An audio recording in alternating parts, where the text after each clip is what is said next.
In this class, we're going to learn how to solve quadratic equation using the completing the square method. Okay, let's start with the first question. We are asked to find the value of x in this quadratic equation 2x squared plus 5x plus 3 equals to 0. Okay, so how do we solve for the value of x in this quadratic equation using the completing the square method? To solve for the value of x using the completing the square method, the first step is that we have to move the constant term to the other side of the equation.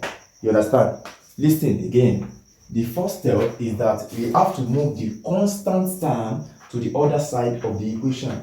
Now, in this quadratic equation, what is the constant term?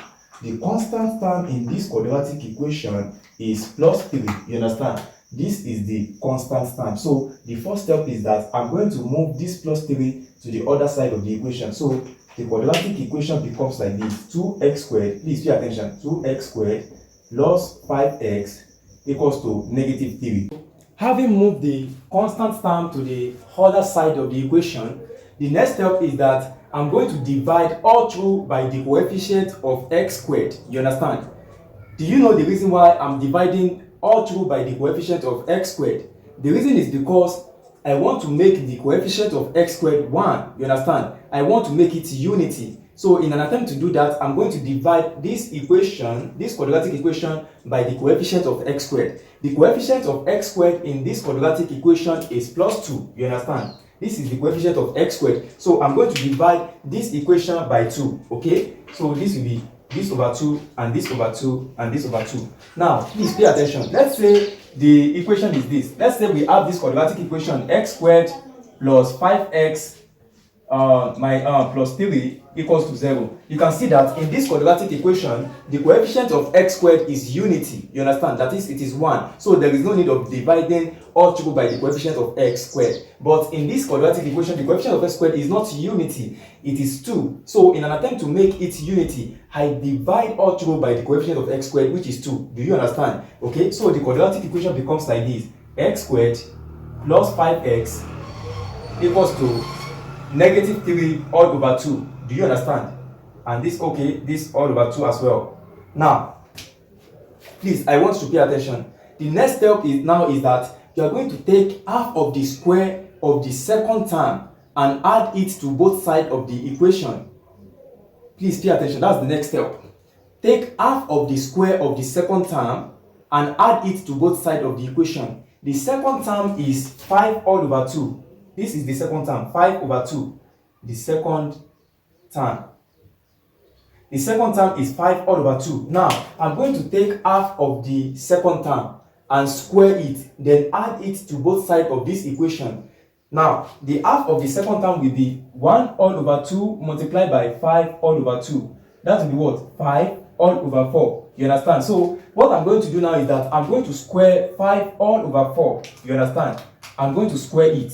So it is the square of the half of the second term that I'm going to add to both sides of the equation. Just pay attention, okay? You are going to understand. Now, the equation now becomes x squared plus 5x all over 2 plus, now, half of the square of the second term is what? 5 over 4 squared. So I'm going to add it, plus 5 all over 4 squared.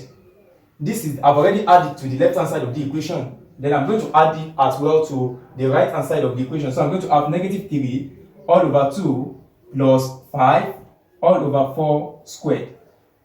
Do you understand? Okay. From this point, the left hand side of the equation can be rewritten as this. Are you paying attention? We can write the left hand side of the equation, which is this. We can rewrite it as x plus 5 all over 4 all into bracket squared. You understand? We can rewrite it as this. You understand? If you expand this, you are still going to have x squared plus 5x all over 2 plus 5 over 4 squared. Do you understand? Okay. So now, having got to this point, the next step is that we have to, okay, let us simplify the right hand side. Let us simplify the right hand side. The right hand side is what? Negative 3 all over 2 plus 5. 5 multiplied by 5 is what? That is 25. So I'm going to have 25. And 4 multiplied by 4 is what? That is 16. 25 all over 16. Do you understand? Okay. So I'm going to have here x plus 5 all over 4 squared equals to, okay, what is the LCM? The LCM here is what? 16, okay? 16 divided by 2, 8. 8 times negative 3, that is what? Negative 24. So I'm going to have negative 24, okay? 16 divided by 16 is 1. 1 times 25, that is what? Positive 25. Do you understand? Okay? Now, negative 24 plus 25, that will be what? 1 all over 16 equals to, okay, x plus 5 all over 4 into bracket squared. Okay? Now, I want you to pay attention. The next step is that I'm going to take the square root of both sides. Okay? I'm going to take the square root of both sides.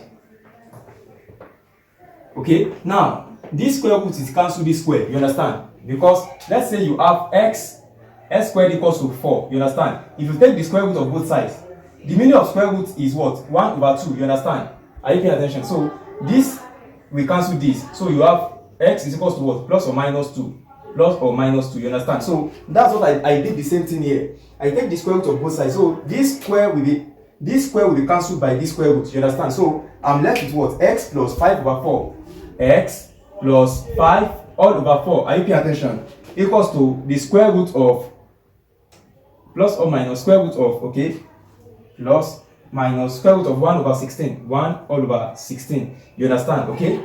Now, here, I'm going to, because we are dealing with quadratic equation, and the highest power for an equation should be called a quadratic equation, the highest power of the unknown is what? 2.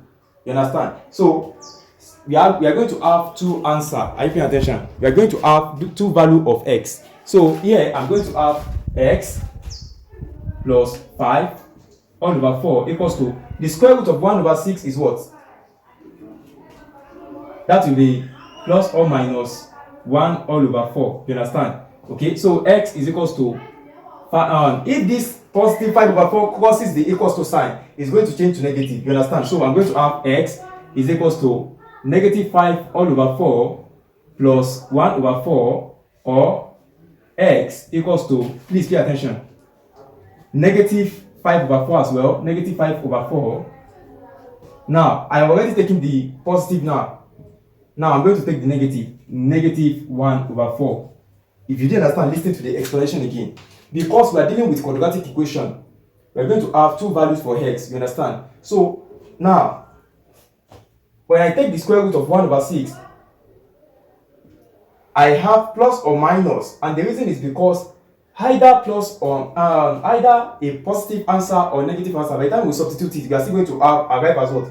1 over 16. You understand? So that's why I have positive or negatives. Now I move this positive 5 over 4 to the other side of the equation. The sign which is positive changes to negative. So I have negative 5 over 4. And because I'm having plus or minus here, I'm going to have two answers. So I choose positive 4 and I choose positive first. You understand? So I had it. Then I take another one, negative, which is what? Negative 1 over 4. Then I had it. You understand? So it's simple, okay? All you have to do is just pay attention. These are basic arithmetic that you have to learn along.